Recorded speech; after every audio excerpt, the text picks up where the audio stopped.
good rule of thumb again is don't work harder than your clients. And if you are, slow down, check in with yourself, notice why. Going Inside is a podcast on a mission to help people heal from trauma and reconnect with their authentic self. Join me, trauma therapist John Clarke, for guest interviews, real-life therapy sessions, and soothing guided meditations.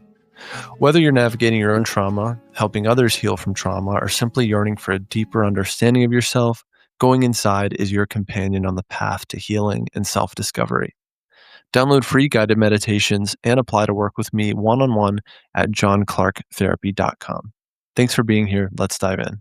Hey, everyone. Welcome back to the show. My name is John Clarke, licensed therapist. I'm a group practice owner of Calm Again Counseling in San Francisco, California. And I'm the host of this show, Going Inside, Healing Trauma from the Inside Out. So I'm happy to be here with you for another live Q&A. We've got some questions that were submitted ahead of time, so I'll start with those. And if you're here live, ask me your questions in the chat, and we will get started. Okay, we've got fan mail, which is pretty exciting. The fan mail, this is coming from Seattle, Washington, is: with firefighter behaviors like SI, self-harm, addiction, do you address those parts immediately or go with the speed of trust and let the system guide? Well, it's a little bit of both, right? So if someone comes to me and they are leading with this stuff, then we're basically going to start there, and that's where the work is going to be focused. That being said, I'm always going to do double due diligence with my contracting, meaning just because the client talks about something doesn't mean I assume that I have their permission to treat it. This is really essential, and this is kind of mind-blowing for some people. Again, just because they're talking about it doesn't mean I have consent to treat it. So if they're talking about their drinking, I'm still going to ask, do you want to work on your drinking, right? So you're mentioning that, your coworkers have said they're worried about your drinking. Are you worried about your drinking? Yes? Okay. And do you want my help with it? And if so, how do you want to be helped with it? Do you want to do this IFS thing? Do you want to do motivational interviewing? Do you want to go the 12-step route? Do you want to do harm reduction? So I'm always going back to the contract and letting them lead. That being said, if we start talking about the drinking or the whatever, you might also ask for consent from protectors, right? So before we start talking about the drinking, can you just check in inside and notice, are there any parts of you that are hesitant to do this or don't want to do this or are afraid that doing this could even make things worse? And then you work with those parts, right? First and foremost. This episode is brought to you by Jane, a practice management software and EMR designed to help practitioners run their business, not the other way around. Managing a practice can mean juggling more tools than you ever planned to. One for booking, one for documentation, another for billing. Each solves a small part of the puzzle, but because they don't work together, the manual admin adds up. Jane helps practitioners connect their core tools all in one place.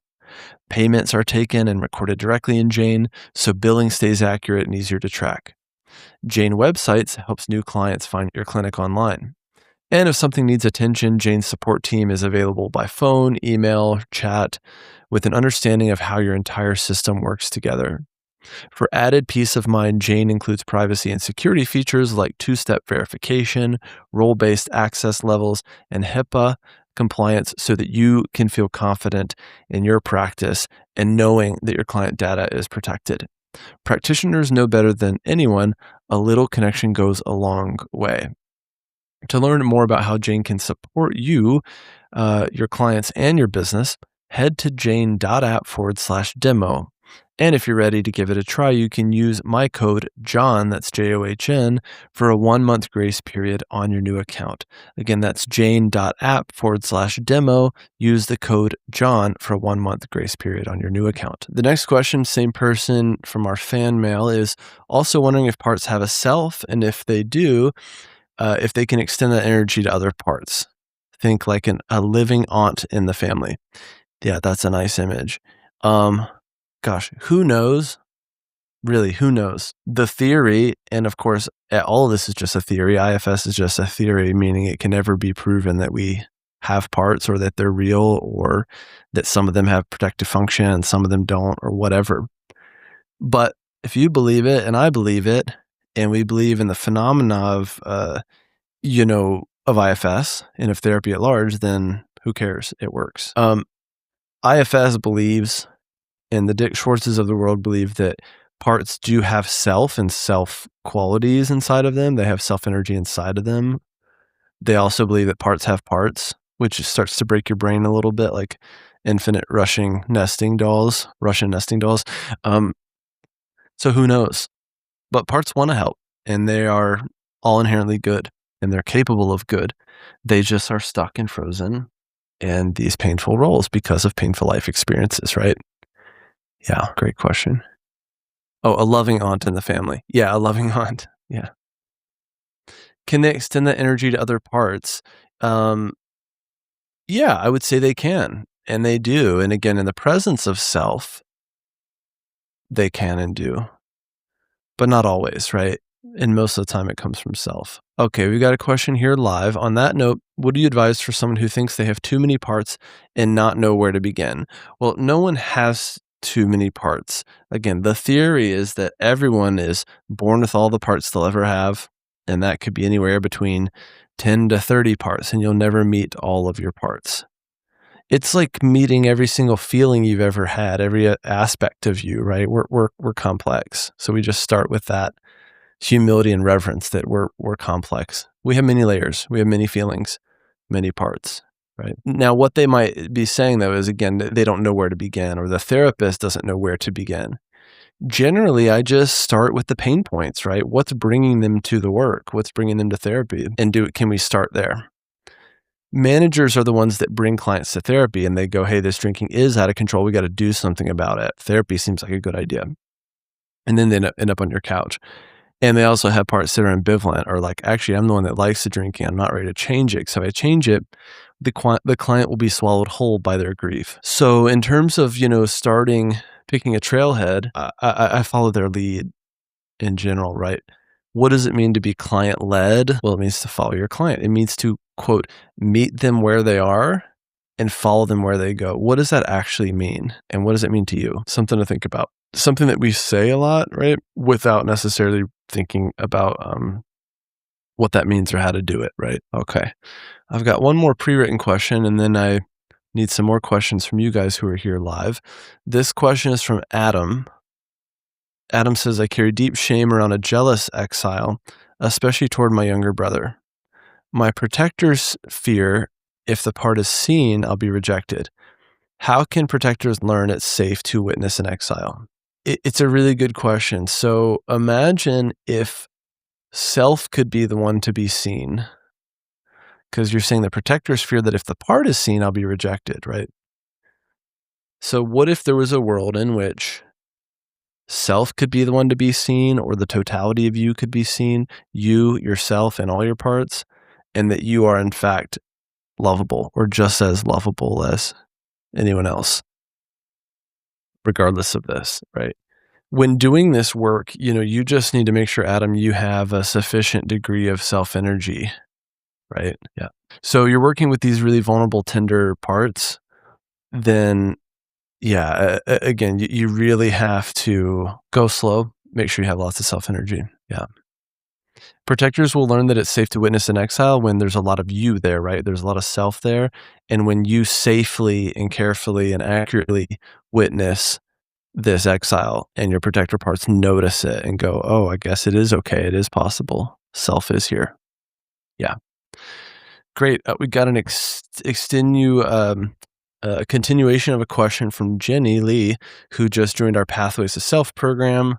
That is a great program for anyone that wants to be exploring IFS and exploring the ways in which you can better and deepen your work as a clinician in general. The reality is uh, I am going to help you improve as a clinician in all ways that I can, including IFS, but including everything. The relationship, working in the relationship, in the setting that you're in, working on contracting, working on process comments, working somatically, you name it. So if that's of interest to you, johnclarketherapy.com/pathways. I've been doing this 15 some years, and I've been a supervisor about 10 of those years. So it's a big, big passion of mine. But Jenny is saying, in Pathways, we talked about a client who is through an EAP. Do we, if the client just has 6 sessions, Jenny is saying, do we continue with the model? Yeah, I would, because I would make the argument that IFS is actually one of the most transferable models out there, right? If all you do, quote unquote, is get him thinking about himself in parts during 6 weeks, would that be a success? Yes. If he also learns some basic skills around unblending during 6 weeks, would that be a success? Yes. If he just learns about this idea of self-energy, would that be a success? Right? Okay. Jenny's also saying, can you say more about the don't work harder than your client? This is a really big one for me. Okay. Um, the the idea here is don't work harder than your clients. And so Jenny says, but I have a part that says, but they're paying me. And that part did all caps. So they are paying, what are they paying you for? They're paying you for your presence, your ability to create an experience in the room, to facilitate an experience. They are not paying you for your expertise, your infinite wisdom that they're lacking, and then that they need to steal some of yours from. So it's called leading from behind, right? And imagine, this is something my mentor will say, that the two of you are walking down a trail and you're not out in front of them deciding where to go. You're not completely too far behind them. You're just kind of like slightly to the side and slightly behind with a hand on the shoulder, so to speak. That's kind of the vibe, right? That's the positionality that I'm talking about. Just flat out, good rule of thumb again is don't work harder than your clients. And if you are, slow down, check in with yourself, notice why. Most of us do that because of our core wounding around worth. In general, I don't want to be operating from my core wounding, aka I'm triggered, and I'm doing therapy from a very triggered place. Yeah, good question. Okay, another question. Do you have any programs for people looking to deepen their practice with themselves? So yeah, a program for consumers. Gosh, unfortunately, I don't. My recommendation is to go to your therapist, find a good therapist, maybe someone with IFS training, maybe someone in person. And maybe to also get involved in some sort of group experience, whether that's, facilitated by a therapist or an IFS therapist, or that's like a peer-led IFS group or something like that. And I'm sure there's programs online that you can find for this stuff. Okay. Question from Coach Jenny C. The question is, hi, John, can you speak to the timeline of the work? Can you work the model forever, or do you see milestones or destinations of sorts? Well, I think it's a forever kind of thing. But that being said, my mentor, Derek Scott, would say that there's a start and an end to IFS. You should graduate them, meaning when a client has developed enough skills to be as self-led as possible, and when life inevitably goes wrong again, they don't have to come running back to their therapist because they can use their skills, right? The ultimate skills of self-leadership, unblending, even unburdening your own parts. That being said, it's a journey, right? And it's a lot easier to do this work with a guide than on your own. We really borrow from their self-energy. We benefit from their self-energy. And so, yeah. But what I'll say about the timeline is it's slower and more tedious than you think it is, right? It's slower and more tedious than we want it to be. But that's how it should be. Yeah. Go slower than you think you should. I know I have a habit of going a little too fast. Cool. Yeah. Jenny says, always slower. Yes. Thanks for that. Yep. Good reminder for all of us. Cool. So maybe we'll pause there and we'll pick back up next time. So we'll do this again in 2 weeks. That'll be May 26th. So not next week, but the following. If you want to put it on your calendar, if it's helpful to come and ask questions like this, that's great. In the meantime, again, if you want to work with me directly, the best bet is to join Pathways to Self. It's my weekly consult group, small group of like-minded clinicians where you can grow in community and have my help every week with your toughest cases and questions. That's johnclarketherapy.com/pathways. Again, johnclarketherapy.com/pathways. If you're looking for therapy in California, you can always go to calmagaincounseling.com to work with one of my associates at my group practice in San Francisco and online in California. And that's all for now. Thanks for being here, and I'll see you in the next one. Take care, everyone. Bye-bye. Thanks for listening to another episode of Going Inside. If you enjoyed this episode, please like and subscribe wherever you're listening or watching, and share your favorite episode with a friend. You can follow me on Instagram, YouTube, and TikTok at John Clarke Therapy, and apply to work with me one-on-one at johnclarketherapy.com. See you next time.